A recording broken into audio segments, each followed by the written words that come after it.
بسم اللہ الرحمن الرحیم۔ السلام علیکم۔ اور تمہاری تقدیر اتنی دفعہ بدلتی ہے جتنی دفعہ تم اللہ کے سامنے ہاتھ پھیلاتے ہو۔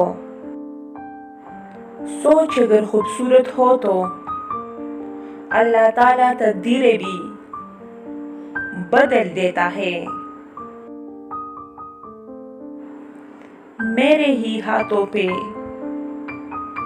میری تقدیر لکھی ہے اور میری ہی تقدیر پہ میرا بس نہیں چلتا۔ نصیب کو برا کہنے سے بہتر ہے دعائیں مانگ کر نصیب کو بدل لیا جائے۔ نصیب بے شک اللہ کے ہاتھ میں ہے، مگر دعاؤں کا اختیار اس نے ہمیں دیا ہے، اور دعائیں ہی تو ہے جو تقدیر بدلنے کی طاقت رکھتی ہے۔ تقدیر و قسمت سے زیادہ طاقت دعا میں ہوتی ہے جو عرش تک کو ہلا سکتی ہے۔ دعا وہ طاقت رکھتی ہے جو آپ کے نصیب میں نہیں اسے بھی آپ کا کر سکتی ہے۔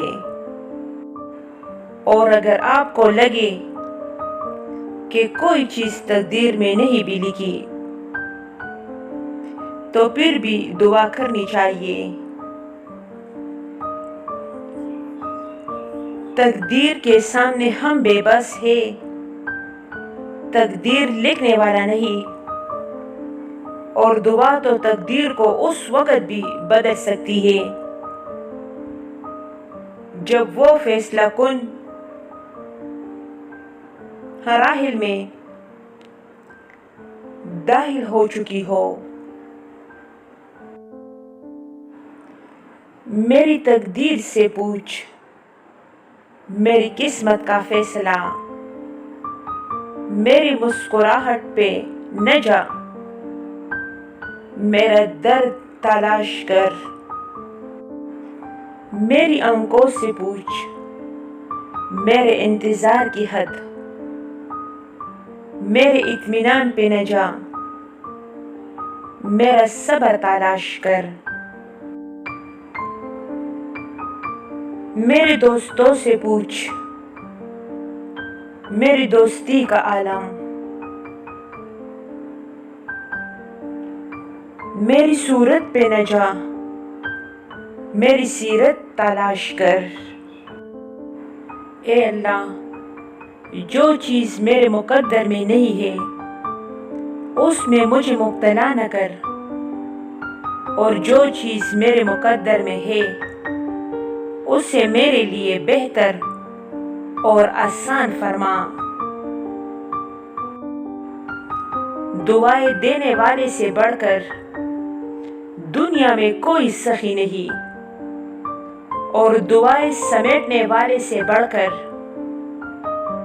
دنیا میں کوئی دولت مند نہیں۔ دعاؤں کا رنگ نہیں ہوتا، مگر جب یہ رنگ لاتی ہے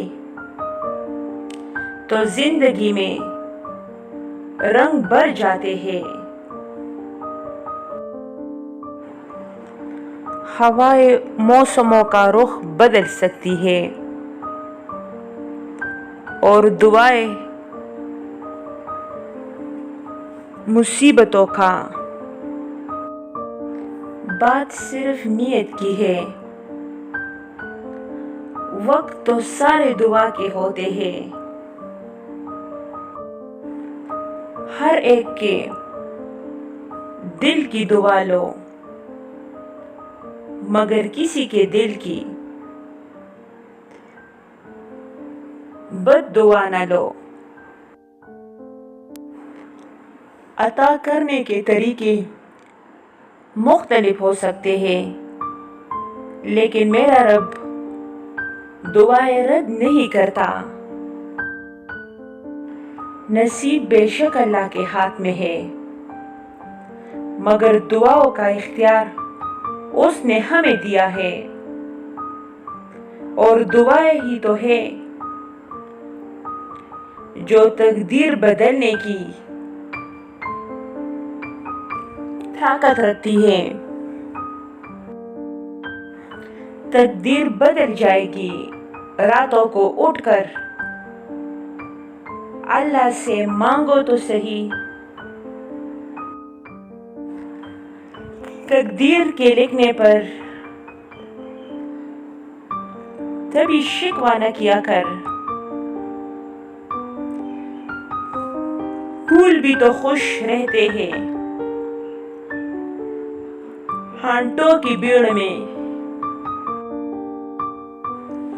اور تقدیر اللہ کے ایک اشارے پر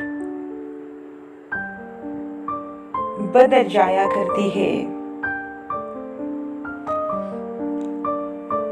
تم یقین تو رکھو، وہ بہتر لے کر بہترین دے گا۔ نصیب کو برا کہنے سے بہتر ہے دعائیں مانگ کر نصیب کو بدل لیا جائے۔ تقدیر کے لکھنے پر کبھی شکوہ نہ کرنا۔ اے انسان، تو اتنا عقل مند نہیں کہ رب کے راز سمجھ سکے۔